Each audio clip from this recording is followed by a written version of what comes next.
Awakening without hooks. My internal notes after a wedding. This started with my stepsister's wedding. It was beautiful. The love was real. I drove home a little teary, had that heave in the chest kind of full.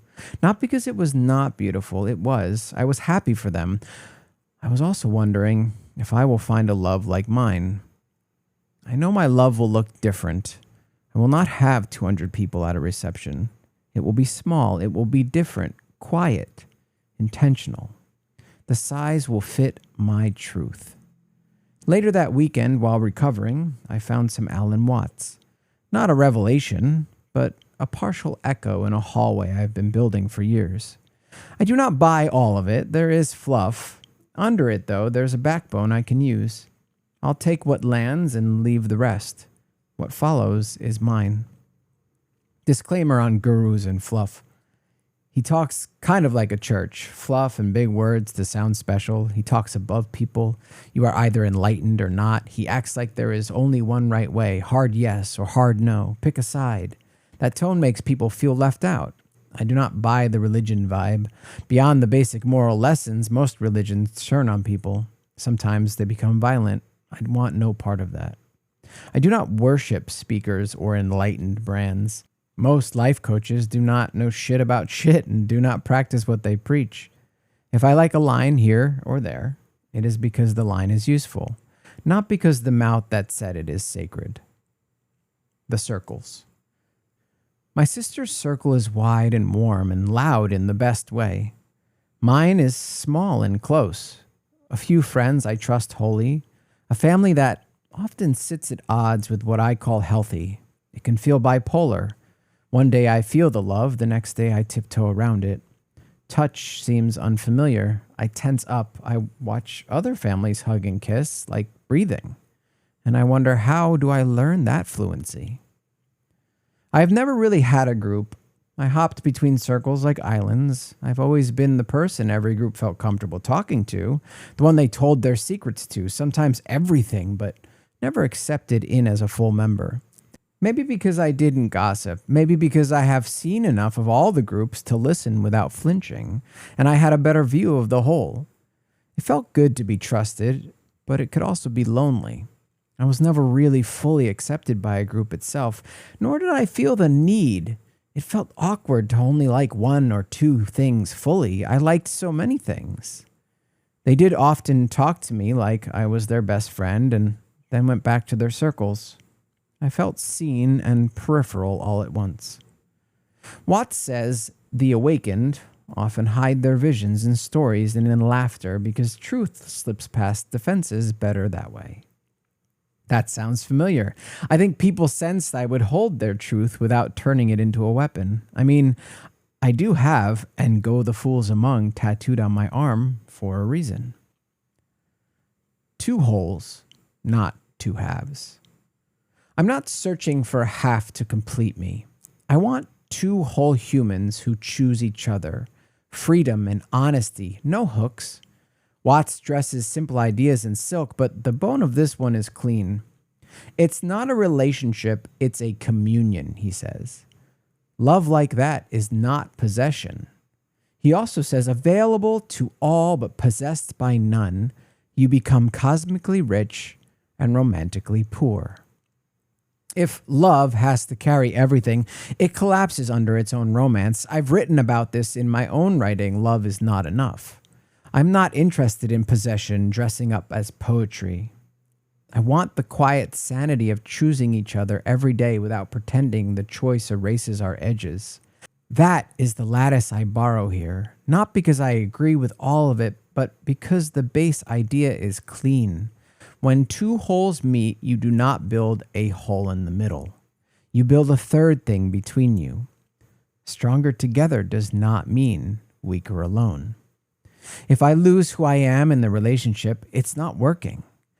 If I change, it should be because I want to, not because I am being completed like a missing puzzle piece. I want someone who tells me their needs and wants up front, especially if I'm not giving them, instead of holding it like daggers waiting to strike for the winning blow. Watts compared awakening to transformation. He said, They're like a butterfly trying to explain flight to caterpillars. And the butterfly can't go back to crawling. It's not a choice. The transformation is irreversible. You can't unknow what you know. You can't unsee what you've seen. That is what loving in awareness feels like. You can't unsee the truth of it. I can't go back to pretending halfness is enough. People want to date a character in a novel, not the space between the words, he said. People often say if you look for love, you won't find it. That being needy scares it away. Being needy for love does not mean you are broken.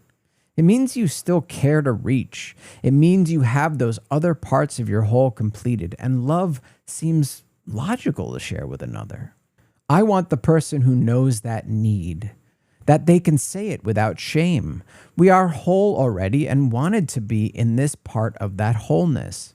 Two wholes who still yearn. I think that's healthy. Between the jaded and the falsely optimistic is where I live. I see the hurt in the world and still want to wake up for it. Watts says the awakened person loves, but it's not a love without hooks. That feels right. I want someone who knows the sharpness of the world and still chooses softness anyway. Someone who sees the cracks and still laughs. Someone who knows what crawling felt like and still chooses to fly. And knows when to scream at the top of their lungs because it is all just too goddamn overwhelming or fucked. Time is the mitigating factor. You cannot compress a real person into a weekend or a speech. Openness today does not reveal every layer. Time does that. Shared living does that. So be honest now so time does not introduce strangers later. I often ask the plain questions that never fail me. Did I enjoy this person today? If yes, continue. If no, say it and let the truth do its job. The difference is ask for learning. Conflicts that break the path ask for release. Time will keep asking. We will keep answering. Accepting interest and offering it back is so important. Seeing what others do not. I know the cost of seeing through the shared illusions.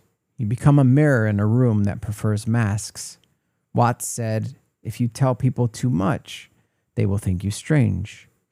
But if you stay silent, you feel alone.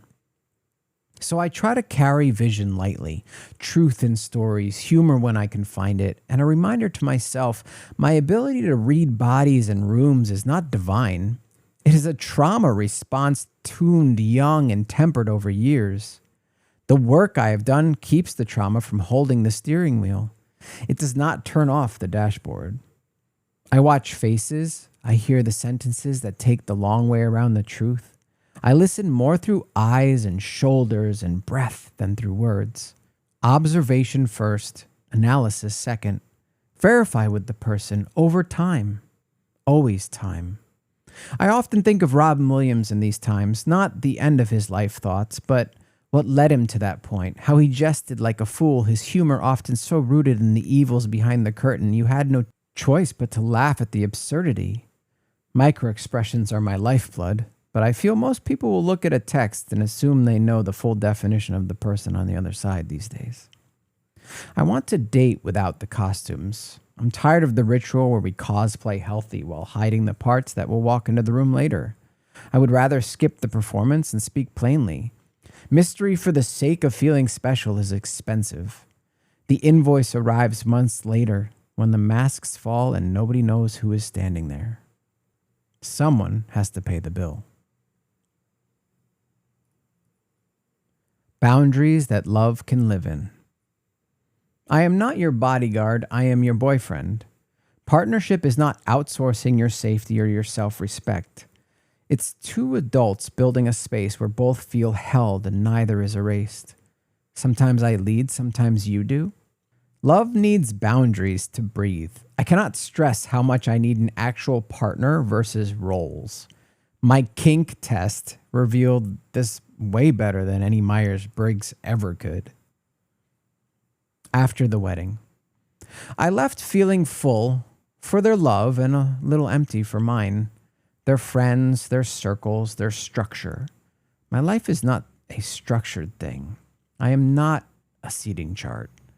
I am a stand in the kitchen and eat the food as we cook it. Fewer chairs, faces I want to see fully. I do not want a ballroom. I want a home. I do not want a microphone. I want breath between sentences. Small, different, intentional. The size will fit my truth. I am happy for them fully. I'm not missing what they have. I am missing what fits me. I am ready to wear it. To my stepsister and her partner, it was beautiful. That is enough. I keep the note for myself, small, different, intentional. The size will fit my truth.